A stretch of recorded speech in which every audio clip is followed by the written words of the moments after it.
A private equity firm just dropped nearly $500 million to buy a meat snack company. Not a tech startup, not a health brand, meat snacks. Like these. Once buried behind candy and chips, they now form the foundation of an industry estimated to reach $16.5 billion globally by 2033. That's $9.4 billion more than it was 6 years ago. That private equity firm says they invested in meat snacks to capitalize on surging demand for high-protein, on-the-go snacks. But what made this gas station staple the fastest growing snack category in America? Like, nobody thinks this is a little weird? Well, it's all about a timeless tactic. One that both follows the trend and quietly shapes it.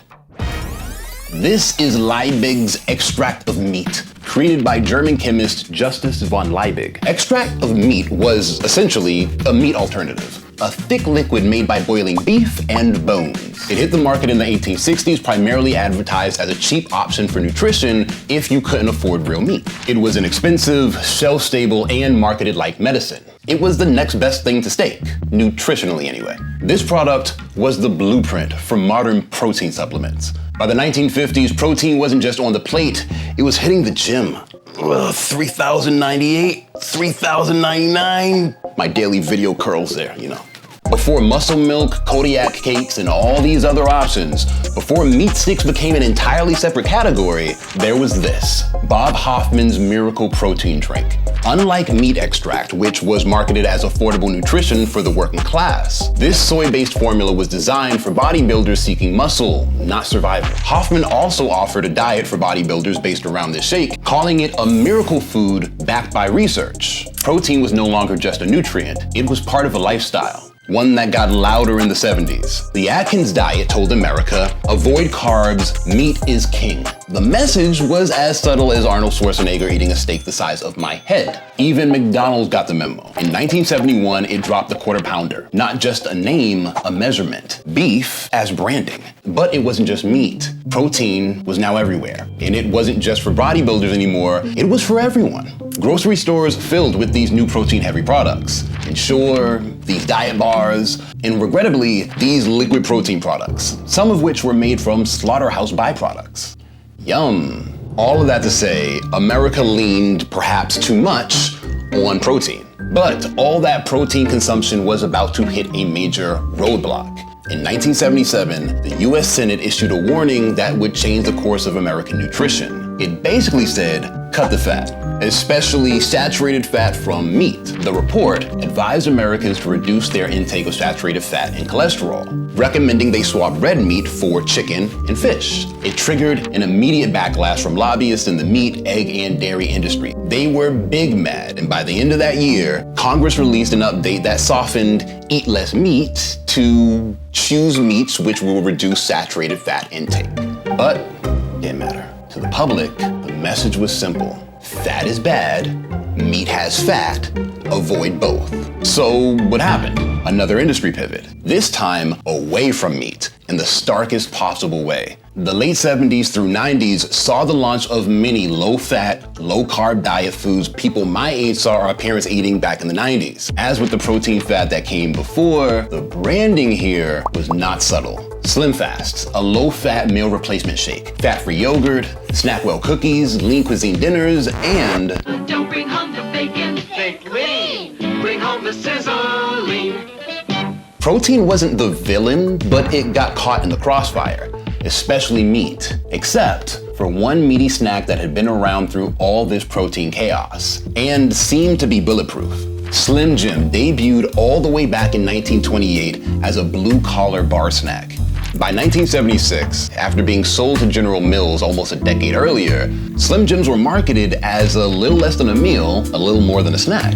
However, that marketing changed in '93 after a new owner ran focus groups and discovered that the real fans of the product weren't blue-collar workers or families, they were teenage boys. So they targeted young men with a Macho Man campaign.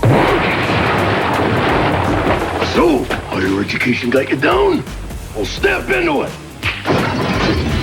It was energetic, rebellious, and it worked. According to the SEC filings, the company's net sales increased from $141 million in 1993 to an all-time high of $177 million by 1996. Surprising, right? For a diet culture that was way more interested in low-fat options than protein-packed snacks. But turns out, Slim Jims were just perfectly positioned, because in the early 2000s, high-protein, low-carb mania came roaring back. The South Beach diet took off. This one promoted lean proteins, healthy fats, and good carbs. And look at that, the Atkins diet made a return as well. People were eating tons of meat again and looking for snacks that supported their diets. This was the perfect moment for meat snacks to ride the wave, especially Slim Jim, the undisputed champ of the 90s. But even champs can get dealt a bad hand that leads to a stumble. If you're into moments like that, when the category leader fumbles the ball and leaves an opening for an underdog to redefine the game,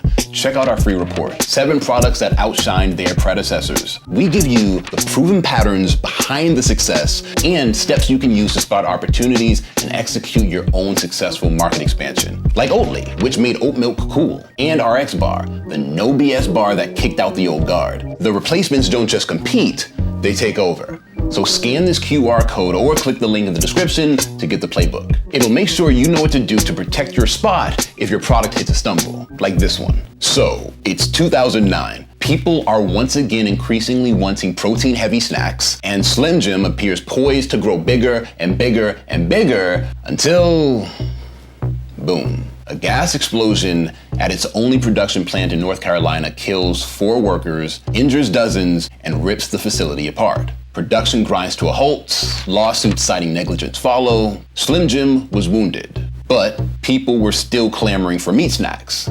Time for a little healthy competition, right? This is Chomps, where Slim Jim is all mechanically separated chicken, corn syrup, dextrose, and sodium nitrate. Chomps is grass-fed beef, celery powder, sea salt, and garlic. I swear, this is not an ad. I'm literally just reading some of the ingredients on both of these. Launched in 2012 by a personal trainer and consultant duo, Chomps focused not just on gym-ready protein snacking, but also on the rising trend of clean eating. They scraped together $6,500, enough to make some meat sticks, build a website, and run a few Facebook ads. It skipped the gas stations and sold door-to-door at CrossFit gyms. Direct-to-consumer, neutral branding. Calling themselves the Healthy Slim Jim, tactical contrarian branding. Chomps' popularity took off, particularly with health-conscious women. Trader Joe's came knocking in 2016, and by 2024, Chomps had reached nearly 200,000 points of distribution, generating $500 million. According to Axios, Chomps is expected to double that number this year. But this wasn't just about Chomps. Throughout the 2010s, diet and fitness trends such as Whole30, keto, and CrossFit surged, creating a rising tide for any brand that would promise clean, high-protein, low-carb snacks. It was a protein arms race. Chomps, Strive, Country Archer, Nick Sticks, Epic, all touting their clean and healthy bona fides. Even Slim Jim took notice. In 2017, the junk food legend launched a premium line. No MSG, no artificial additives. It was now a gas station icon in a Whole Foods costume. Why? Because Chomps wasn't just taking the market share, they were taking the narrative. A former Slim Jim exec said it plain. They became the anti-Slim Jim. That positioning was worth hundreds of millions. Online, debates broke out over which meat snack was the best. Reddit threads, fitness forums, TikToks, everyone had a favorite. All fighting to be the cleanest, the leanest, the most macro-perfect meat stick on the shelf. The market doubled. $1.5 billion in 2015, $3 billion by 2024. And it's only climbing to a projected $16.5 billion globally by 2033. And as all these new meat stick brands scrambled to keep up, a new player entered the chat with a blowtorch and a chef knife. Enter Carnal. Not a gym bro brand, not another clean label clone. Carnal was something else. Founded by Michelin-trained chefs and built on flavor, not macros. The mission is simple. Bring fine dining to your glove compartment. In 2024, they went direct to consumer with a Kickstarter campaign that generated roughly 35 times its goal. This eventually landed them on Amazon. As of 2025, they've announced plans to expand into retail and specialty grocery stores nationwide later this year. Carnal didn't just enter the meat stick war. They torched the rule book and served it with aioli. But we've been here before, right? Spot the trend, sell the lifestyle, shape the craving. From liquid meat extract to Bob Hoffman's protein drink.